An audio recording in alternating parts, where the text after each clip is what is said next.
It is not necessary that you should have a particular educational background to become a product manager. As long as you've got what people call as product sense, which basically means that you are able to put the user first and you're able to empathize with the user, then you know what to build. As long as you've got that sense and you can make a career in product.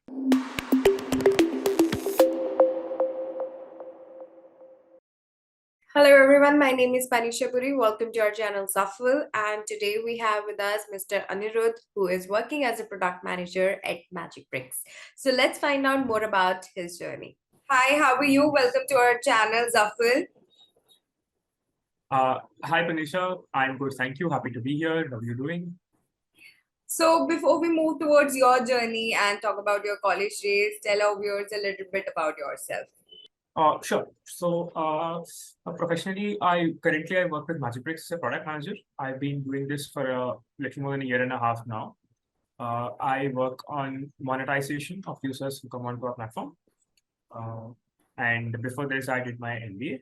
And before my MBA, I was working in analytics. So I was doing data analytics for some time for an insurance company and engineering before that. So a very conventional career track for me.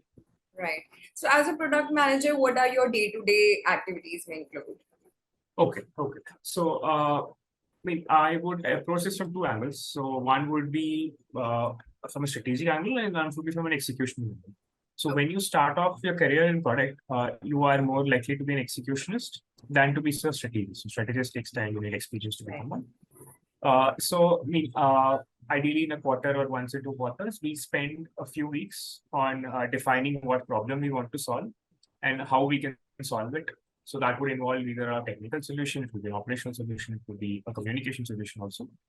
And then once we've sort of agreed on what problem to solve and how to solve it, and then an executional PM then comes into the picture, where my day-to-day activity would involve somebody's idea, which would be a single line statement, which I then translate into, I don't write code, but then I translate it into a language or I translate it into a function where others can come write in code, or my design team can come make a design mock on how the user experience should be. So broadly, this is what happens. So my day-to-day would look like, if it's quarter planning, very hectic days, you come up with brainstorming, new ideas, what to do, what not to do. And then once you've got a clarity as to what you want to do, then it goes into execution, where I get some design done, where I get some analytics put into place. Development starts. So once development starts, you look at testing. Then if everything's good, you release to production. Suppose you do have a product, a digital product to take care of. What are the other activities that may include as a product manager? Like you do have an idea, like what you are building. What are the next steps then? Okay. So if we start off by saying that, I know what problem I'm building for, I know what solution I have. Right. So let's assume that I have both of those. Then comes validation. So it's an idea which we have, but how do I know this is what works or if this doesn't work? So this involves a large degree of tracking, hypothesis testing. You do an A/B test, or you try to see if there's a statistical significance of results between two sample groups. So then your job becomes evaluating what idea you have put in and seeing what works, what doesn't work. And if something doesn't work, you go back to the drawing board and say, this is not a good thing to do, let's try something else. Those who would like to make their career as a product manager, so what are the basic skills are required? Okay. So again, any job you go to or any function you perform, it's a combination of hard and soft skills. Some jobs are very technically oriented hard skills, and you would be okay with having average soft skills. And then some jobs want you to have very good soft skills. So example, consultants and product managers, they require very, very good soft skills. So your communication, stakeholder management, because nobody who executes stuff for you reports to you. So you've got zero authority. If you want them to do something, you do it via what people commonly call influence, but it's basically convincing them that the effort and the problem they're trying to solve is worth it. Otherwise, nobody wants to work. We're very fair. So that is according to me, the single most important skill you need to have in product. And having hard skills, technical skills, data analysis, you've got a knack for design, you've got some background in or some idea as to how code works, how a computer thinks. Those are technical skills which are nice to have, but overarching, what's most important is you've got good people skills, and then you've got the dedication to come in and say every day, maybe yesterday what I did wouldn't work out. So I mean, I cannot just sit there in my misery saying, oh, I made a mistake. No, I come back and say, okay, let's try something else. So that approach to being okay to fail is also important. You are not an expert in that. You've got designers who are expert in designing. Then you've got your developer team who's good at development. What you need to know is, so product manager's job becomes to understand the psychology of user. So if I look at a design mockup, I should be able to say, as a naive user who's got no context as to what I'm building, they should be able to navigate. They should be able to find out what I'm trying to communicate. And then I should also have an understanding of my tech stack in terms of architecture, not in terms of languages, to say that, okay, I have got this data, I don't have this data. With the particular set of data I have, what am I able to do? That's what you need to know. You don't need to know what language they're coding and how they're coding. That is not necessary. So is there any particular course to become a product manager? I mean, I've seen quite a few courses online on places like Udemy and some of the other platforms, but I've taken a couple of them, and from my social circle also people have taken courses. The feedback has been that it's not very relevant to what you do in a day-to-day life. Okay. The reason being it's a very new field. Product management is still maybe 5-6 years old. Structured courses have not come into the picture. And even if you look at the industry, tech industry, people define product managers in a different way. So you've got technical product managers, you've got UX product managers, then you've got product managers who look into some sort of ops also, operations also. Okay. So I wouldn't claim that there's a one course fits all thing. And this also reflects in how hiring happens. So it is not necessary that you should have a particular educational background to become a product manager. As long as you've got what people call as product sense, which basically means that you are able to put the user first and you're able to empathize with the user, then you know what to build. As long as you've got that sense and you can make a career in product. If there is no direction to a product, I mean, I'd end up building a product which works for me. Right. But then my target audience will not be me, it could be somebody else. Right. So the ability to think from somebody's shoes, that's probably the most important thing to be successful in product. So how you take feedback? What is your process on that? Okay. So I work on the B2C side, which means I mean, my end consumer is let's say 10 million people who use the app on mobile. It's not possible for us to go collect feedback from everybody. Right. So what you do in this case is you do some sort of A/B test and you define the metrics which say this is the metric I want to drive. Let's say there are two separate designs, and then this design drives X%, this design drives Y%. So maybe X is better than Y. So that's one sort of feedback you can take. The other feedback you can take is you obviously got your net promoter scores and customer satisfaction scores, which you collect, slightly technical terms, but that gives an indication as to what works and what doesn't work. But that is where the difficulty comes. So if you are working on a B2B platform, so I'm building a product for somebody, another enterprise. Right. Their requirements are very clear. Feedback is very easy to get because you're catering to one stakeholder. But when you work on the B2C side, business to consumer side, it's not possible to collect feedback. This is where user empathy comes more into the picture. Right. Where you get to do a lot of strategic thinking and you don't end up becoming an executioner. So what is the most challenging thing for you in your day-to-day life? Okay. The usual answer I give for this is, so I've got one development team.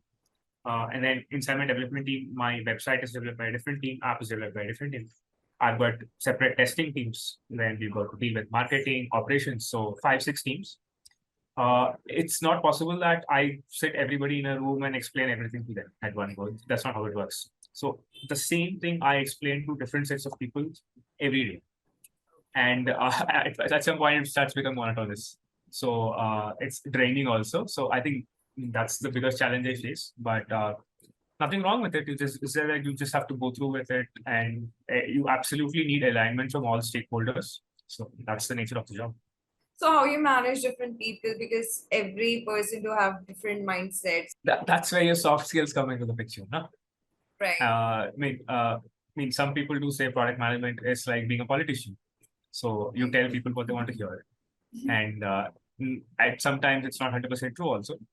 But it is what it is. So it really shows up in temperament. When you, it's very different working with a sales team and with a technical team. So tech teams tend to be very reserved. They are very focused. They're data focused. They talk technicalities. Then you have sales teams who are full of flair. They want big bada dhamaka. So I mean, the way you communicate with them, you have to change it. Otherwise, you are obviously. So any good communicator would cater to their audiences, and so that's what we do in product. That's how we do stakeholder. So how you develop that communication skills? Good question. I mean, I don't have an honest answer, but from my personal experience, where I developed those skills were, so I moved around the place around India quite a bit because my parents were in a transferable job. So I was always moving 2 to 3 years once to different places. So that sort of put me on a place where I could connect with people in a very short time and people from different backgrounds, different cultures. And then it was dialed to 11 when I did my MBA. So we've got exchange programs where you go abroad. So we've gone to a couple of universities, spent 3 months each in those universities. So the only answer to this is the more exposure you get, the better you learn to communicate. So if you are focused in one place, if you've been doing the same thing again and again, it's difficult to be with people around who are unlike you.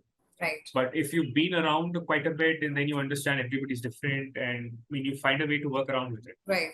So I mean, I don't think there's a formula as to how you become a good communicator. Right. Definitely, it's important to explore everything that will give you more exposure and will eventually help you to communicate better and to become a leader in future. So tell me something about your first job and about your graduation days. Okay. I mean, I'll start with my first job. So probably in my career of education plus work, first jobs are very special to everybody. I mean, that's where you have the liberty to explore, you make mistakes, and then you come into a place. So you come from let's say, a campus to a professional setting. Functional mistakes are one thing, but you make a lot of what would I call it? Cultural mistakes also. I mean, everybody in office is not your friend. I mean, they're colleagues. So that distinction you have to learn. So you went on your engineering and then you got your first job. Yes. Right. So I mean, even you learn things you've got. So I mean, once you move a couple of jobs and you're slightly senior in your role, you don't have enough time. You've got responsibilities. Right. But if you're just starting out in your career, you can afford to go play. So our office used to have a PT room and foosball. Right. I mean, we play there every day, an hour and a half. But today we've got the same facilities. I don't have the luxury to go play. How you got your first job? So my first job was actually campus placement. So these people were offering analytics roles, and then back then analytics was the rage, and I was clear that I didn't want to do computer coding, so no C++, no Java, and I was okay with doing Python, R, and SQL. So I decided, okay, analytics is a good place. Luckily, this good company actually, they offered me a job. Right. I was very happy, so I took it. So we worked with a US team, so we were the India back office. Okay. So I mean, we'd have calls late in the night. So every evening. So my functionally my job was report creation. We were doing some modeling, so predictive modeling. We were building. I was getting to understand the industry. So I mean, that's the first step to understand the industry you're working in. And then a little bit of coding, creating reports and that. So all boring stuff. And then the highlight again was every day we'd play for an hour and a half in office. So, I got very good. I never had, you obviously don't have the ability unless you're in a managerial role or in a functional role, right, where you decide what to do. You're just told what to do and then you follow it. So right, I wanted to be that decision maker. right, And then the path to be a decision maker is when you go into an industry where you are the central function. right, So analytics is not a central function anywhere. right, It's a support function. And the path into a central function was an MBA. So because you need to be a business guy to be a central function, you cannot be a techie and be a central function. Techie is also support. So that made me decide, okay, I mean, it's time to move into management. Then I joined Magicbricks as product manager. So that was also campus placement. But campus placements in a B school work a little differently in the sense that you don't blindly apply to anybody who comes. So you become a little more responsible, mature. So I knew I wanted to get into product. And then you got a roster of companies who come off a product. And then there's a difference there also, where you could have tech product, you could have banking product, which is slightly different. Right. And then you can either choose a big tech company, let's say Microsoft or Google, or you could choose a mid-tier company like Magicbricks or BRIDGEi2i.